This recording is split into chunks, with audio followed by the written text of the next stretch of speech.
এই হাদিসটা আপনাদেরকে কেউ বলেনি কখনো যে বিনা প্রয়োজনে ছবি তুলতে হয় না।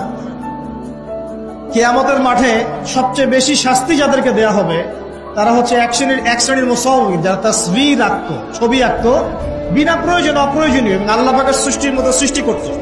এদেরকে কিয়ামতের মাঠে সবচেয়ে বেশি মর্মান্তিক শাস্তি দেওয়া হবে। এটা একটা হারাম কাজ, ক্ষেত্র বিশেষে হালাল করা হয়েছে। কিভাবে হালাল করা হয়েছে? পাসপোর্ট সাইজের ছবি ছাড়া আমার ভিসা হবে না, আমার পাসপোর্ট হবে না, আমার এনআইডি কার্ড হবে না। উলামায়ে কেরাম একসাথে বসে ইজমা করে দিয়েছেন, আচ্ছা এটা জায়েজ, এতটুকু জায়েজ। আর এই যে আমরা কথায় কথায় সেলফি আর এই ছবি, এই সংস্কৃতি কোথেকে আসলো? এটা তো মুসলিমদের সংস্কৃতি না। ছবি মূর্তির সাথে আমাদের সম্পর্ক কি?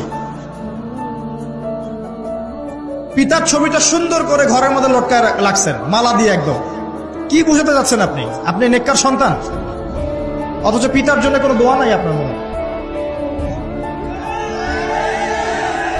দাঁড়ান দাঁড়ান